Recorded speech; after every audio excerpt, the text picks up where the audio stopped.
Just imagine kutoka kuwa mtoto wa tajiri mkubwa mpaka kuwa mwizi kwa sababu tu hutaki kufanya kazi.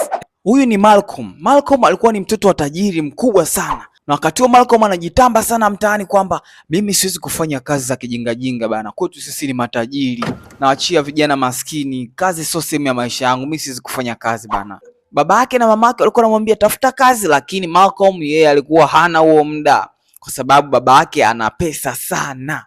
Lakini siku moja Mungu sio Asumani, babake na Malcolm akawa ametangulia mbele za haki, na hapo maisha yakaanza kubadilika.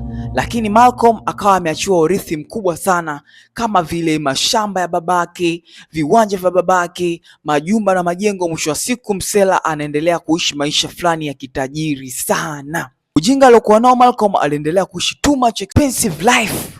Malcolm alianza kutupia vacations za kutosha, akaanza kwenda kwenye mahoteli ambayo ni expensive, anakula vyakula huku na huku, anarusha pesa kushoto na kulia.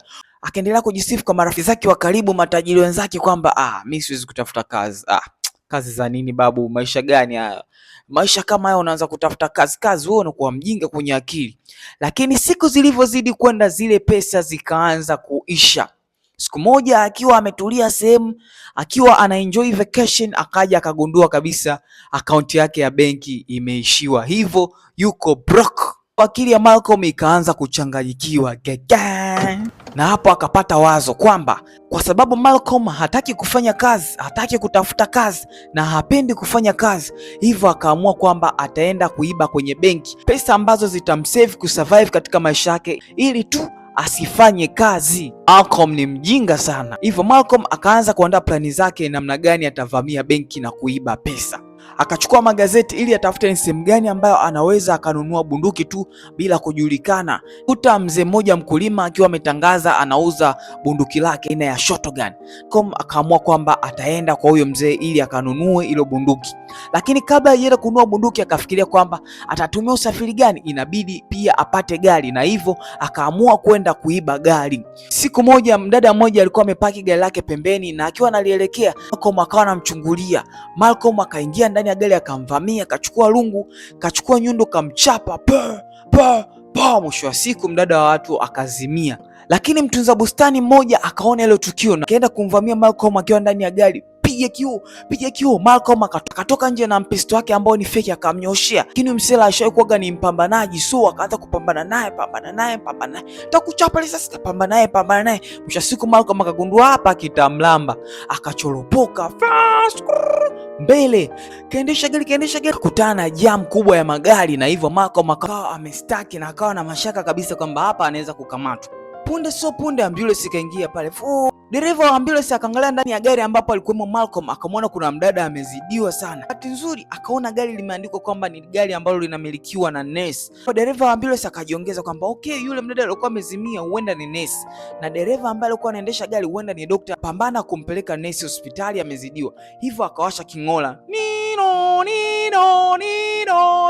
na hivyo akamwambia kwamba Malcolm, nifuate nyuma. Malcolm akaona huu ndo upenyo wenyewe. Dereva wa ambulance akawa anamsafishia Malcolm njia bila kujua kwamba jamaa anatoroka. Magari yakaanza kupisha huku na huku, Malcolm akatoroka. Walipofika hospitali, yule mwendesha ambulance akifikiria kwamba Malcolm ataingia, ghafla Malcolm akala kona akasepa, akaenda kalitelekeza ile gari.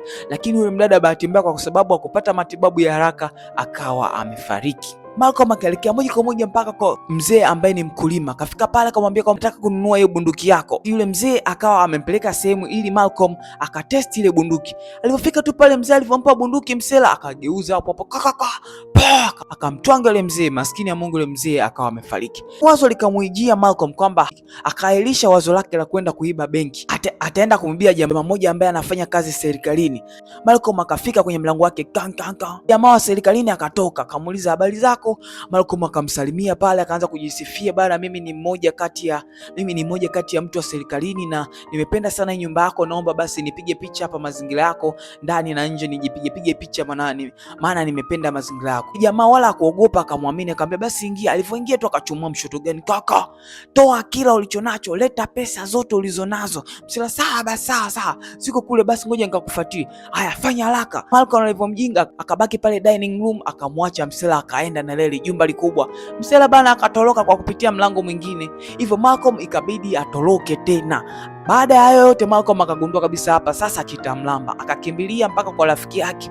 Unajua Malcolm alikuwa anatoka katika familia ya kitajiri, so ana marafiki ambao wana pesa. Kuna rafiki yake ambaye ni Attorney General wa hiyo nchi, akakimbilia huko na akaenda akajificha huko, Malcolm akiwa anajificha ili asikamatwe na polisi. Malcolm akapata wazo la kijinga, akaamua kuwapigia polisi, akawaambia bana, yule mtu wa serikali ambaye nilikuwa nimemvamia na kumwamuru anipe pesa, nilikuwa tu ninampranki. Lakini prank ikawa imeenda vibaya, so yeye akakimbia akafikiria kwamba mimi nataka kumpiga risasi. Hivyo mjinga Malcolm akaulizwa jina, akalitaja polisi. Kumbe polisi walikuwa wanafuatilia mauaji yote na walikuwa washagundua muuaji ameconnectiana na haya matukio, na hivyo Malcolm alivyotaja jina tu mapolisi wakamfuatilia na kujua alipo, wakamkamata. Jina la yule Attorney General nao likachafuka kwa sababu alikuwa anamtunza mhalifu ndani, na hivyo Malcolm naye akafungwa jela. Anyways guys, naomba bonyeza link iliyopo kwenye profile, mwende mkasiri kusubscribe kwenye YouTube channel yangu, na Mwenyezi Mungu awabariki sana. Otherwise, see you yesterday. Shayo.